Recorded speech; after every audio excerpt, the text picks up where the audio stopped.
Et salut tout le monde, ici Myrmécante, on se retrouve aujourd'hui pour une petite vidéo un petit peu spéciale. Ça va changer des vidéos de d'habitude.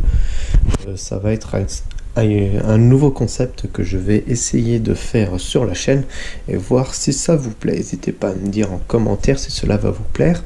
Je vais parler d'espèces de fourmis exotiques que je n'ai pas en élevage, mais qui font plutôt un peu rêver, mais qui sont assez difficiles à maintenir en captivité. Donc j'ai fait quelques recherches dessus, etc.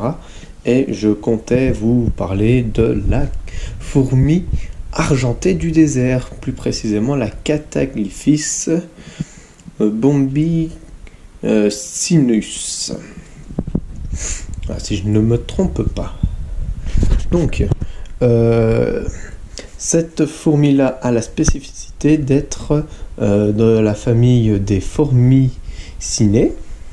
Elle est originaire de milieux désertiques comme le désert du Sahara, qui est dans le nord de l'Afrique, ou le désert de Gobi, pour en citer deux.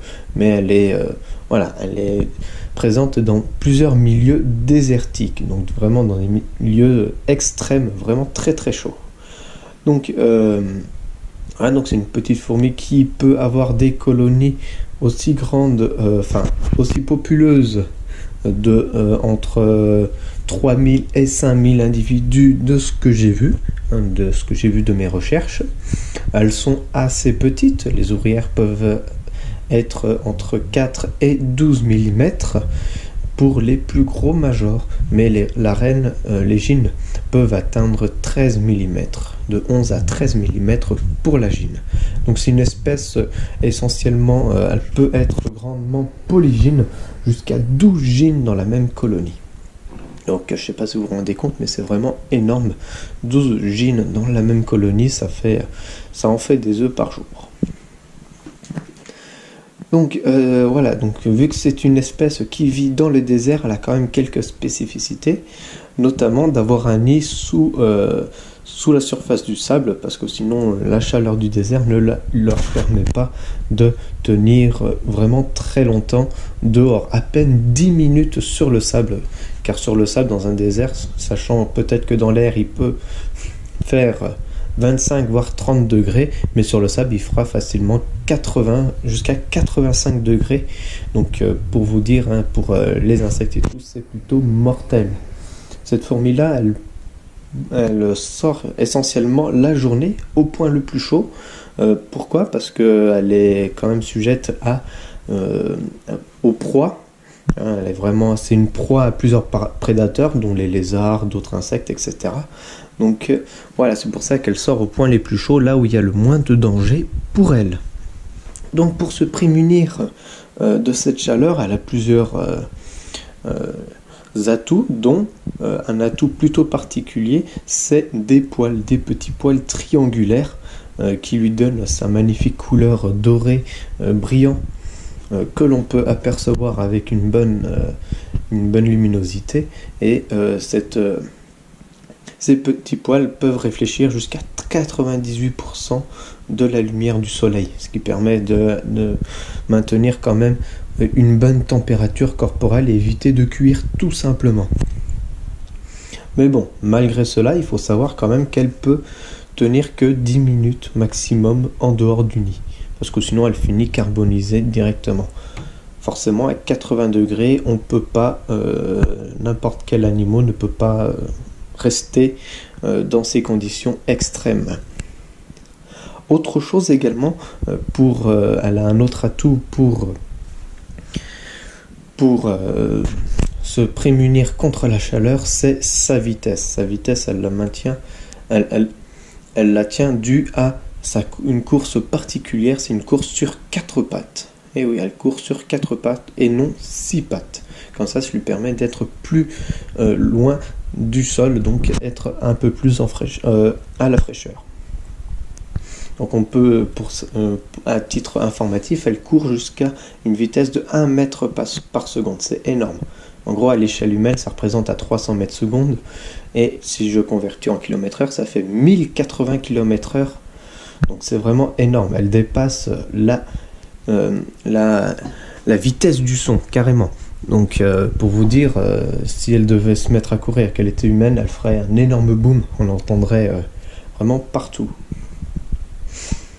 Donc autre spécificité de cette fourmi, c'est qu'elle peut se repérer grâce au soleil. Et oui, car dans le désert, il n'y a pas forcément de points vraiment très... il n'y a pas de points de repère. Voilà. Il n'y a vraiment pas beaucoup de points de repère à part du sable et des dunes. Donc forcément, mettez-vous à la place de cette petite fourmi, elle serait vraiment désemparée si elle ne pouvait pas s'aider et retrouver son nid.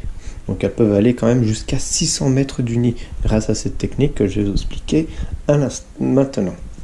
Donc cette technique, c'est simplement, elle cède du soleil, elle a la capacité de regarder le soleil et de s'orienter en fonction du soleil, car c'est le seul point de repère à peu près, le seul point de repère tout simplement qu'elles ont dans le désert. Afin de rentrer au nid, etc., pour savoir à peu près la distance qu'elles ont parcourue, elles sont capables même de compter leurs pas, enfin entre guillemets, compter leurs pas qu'elles ont fait pour savoir la distance qui les sépare jusqu'au nid. Comme ça, dès qu'elles trouvent un insecte, elles sont capables de revenir, en ligne droite jusqu'à leur nid sans se tromper, sachant que 10 minutes, c'est vraiment très court pour chercher des insectes morts, etc., dans le désert. Donc oui, j'ai oublié de préciser également, c'est une espèce qui va manger essentiellement des insectes morts. Les liquides sucrés, elle ne va pas trop en prendre. Donc forcément, dans le désert, pour trouver du liquide sucré, c'est un petit peu difficile. Donc elle peut quand même résister à une température jusqu'à 50 degrés. Donc c'est vraiment énorme. Dans leur nid, il fait essentiellement entre 25 et 30 degrés. Il est plutôt humide pour un nid dans le désert, bien sûr. Donc il ne faut pas s'attendre à des taux d'humidité à 100%. Alors, j'ai pas trouvé le pourcentage d'humidité bien spécifique dans le nid des Cataglyphis, mais je pense que ça peut être aux alentours de 50%, voire 30%. Donc voilà, donc si jamais vous avez l'information, n'hésitez pas à me le dire en commentaire. Donc cette fourmi, elle est également appelée par les Touaregs, donc les personnes nomades du désert, elle est appelée la fourmi chrétienne. Alors cette appellation, pourquoi? Je sais pas trop. Alors peut-être parce qu'elle elle court vraiment très vite et qu'elle peut tenir à des milieux vraiment très arides comme le désert. N'hésitez pas à me dire également en commentaire si ce concept de vidéo vous plaît, une espèce de fourmi qui pourrait vous intéresser à être présentée. Alors c'est pas forcément une espèce de fourmi que j'ai dans mon élevage, ça peut être d'autres espèces qui peuvent être un peu plus difficiles, un peu particulières, qui ont quelques particularités. N'hésitez pas à me dire tout ça en commentaire, ça ferait toujours plaisir. Donc voilà, j'espère que cette vidéo, ce nouveau concept de vidéo vous aura plu. J'ai plus qu'à vous dire à la prochaine pour une future vidéo. Ciao tout le monde!